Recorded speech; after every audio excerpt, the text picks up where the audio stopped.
오늘은 좀 어떠셨어요? 주일 잘 보내셨나요?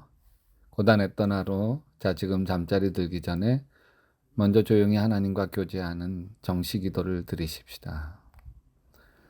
빌레몬서 1장 20절에 이런 이야기가 있어요. 오 형제여, 나로 주 안에서 너를 인하여 기쁨을 얻게 하고 내 마음이 그리스도 안에서 평안하게 하라.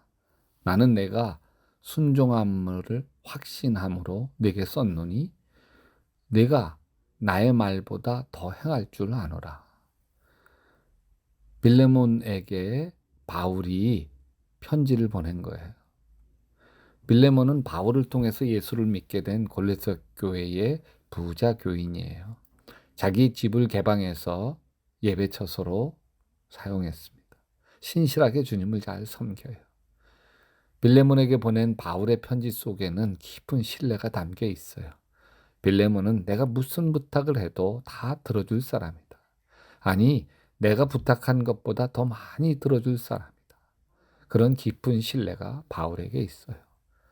사실 빌레몬은 오네시모에게 몹시도 화가 나 있었어요. 노예였거든요. 비싼 자기 집 노예였는데, 아니, 속만 썩이다가 집안 돈 털어서 나간 도둑놈 노예가 오네시모예요. 잡히기만 해봐라. 그러던 어느 날 오네시모가 제 발로 나타난 거예요.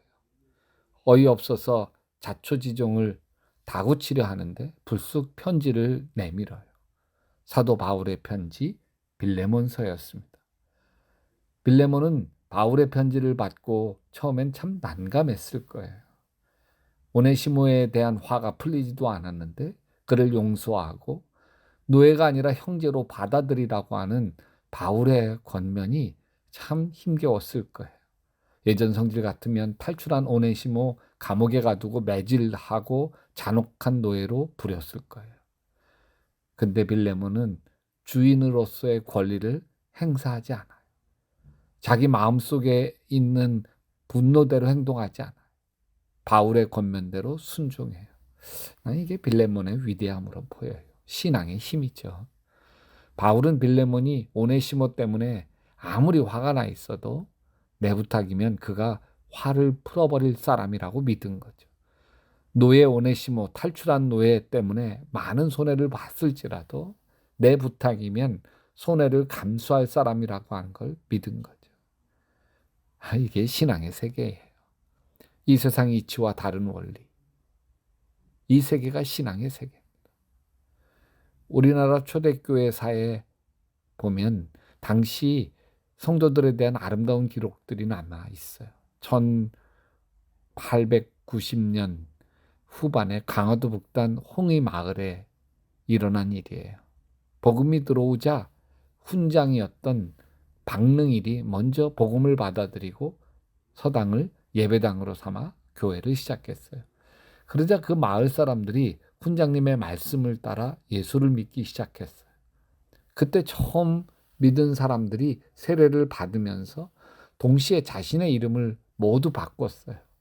예수 그리스도 안에서 자신들이 새롭게 태어났기에 새 이름을 가지는 게 마땅하다고 본 거예요. 그래서 그들의 이름을 바꿀 때에 한국의 전통 장명법을 따라 돌림자를 써서 개명을 했어요. 성은 조상에게 받은 것이므로 그대로 쓰면 됐고 돌림자로 그들이 한날 한시에 처음으로 함께 하나가 되었다는 의미로 한일자를 써서 이름을 지었어요. 그래야 이들의 이름들을 보면 믿을 신, 사랑의, 은혜, 은, 충성충 글자를 적은 쪽지를 바구니에 넣고 함께 기도한 뒤에 한 사람씩 그 쪽지를 꺼냈어요. 그래서 신자 뽑히면 신일이, 은혜 은자 뽑히면 은일이, 사랑 애자 뽑히면 애일이, 충성충자 뽑히면 충일이, 이렇게 일자 돌림 이름이 나온 거예요. 이런 계명현상은 전국적으로 퍼져갔고 어떤 마을은 신자를 돌림으로 해서 방합신, 방도신, 방족신, 서한신, 서풍신, 황한신. 근데 그러는 가운데 문제가 생기죠. 같은 집안의 아버지와 아들, 삼촌과 조카가 같은 날 세례를 받는 경우 이들도 예외 없이 세례를 받으면서 같은 돌림자로 이름을 적었어요. 이것을 두고 믿지 않는 사람들이 말이 많았죠. 왜냐하면 돌림자는 친족 간의 촌수와 학렬을 알려주는 단서였기 때문에 그래요. 당시 사회는 상하 간의 서열이 분명해서 윗대의 돌림자를 아랫대에서 쓰지 않잖아요. 근데 질서가 교회에서 깨져요. 그러나 이에 대해서 교인들의 생각은 분명했어요. 자신들이 세속적으로는 부자지간이라 할지라도 신앙적으로는 하나님의 같은 자녀라고 믿은 거죠. 그래서 영적인 질서에 따라 이름 같이 짓는 거 마땅하다고 봤어요. 이들이 이렇게 과감하게 자신들의 이름까지 바꾸고 그 이름을 새롭게 족보에 올리는 일까지도 서슴없이 했어요.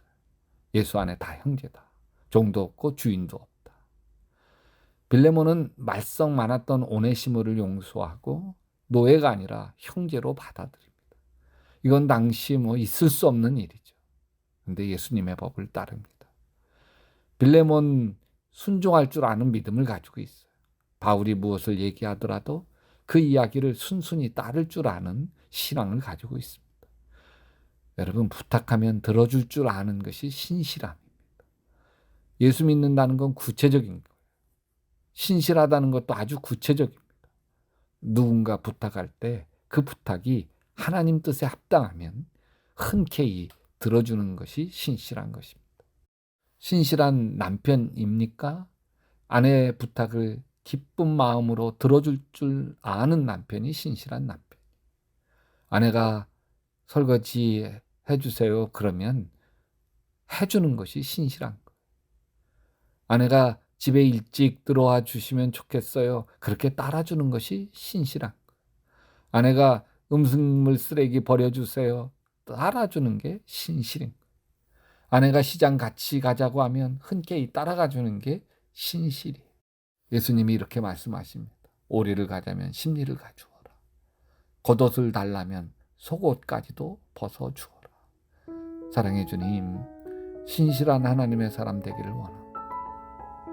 하나님의 뜻이라면 그 모든 부탁을 마다하지 않고 흔쾌히 따라주는, 섬겨주는 신실한 자가 되게 하시옵소서. 예수님의 이름으로 기도합니다. 여러분도 계속 기도하시다가 특별히 신천지에 대해서 사단이 신천지로 유혹해 오지 않도록, 우리 자녀들에게 접근해 오지 않도록 막아가는 기도하시면서 예수님 품에서 예수님 꿈꾸시기 바랍니다.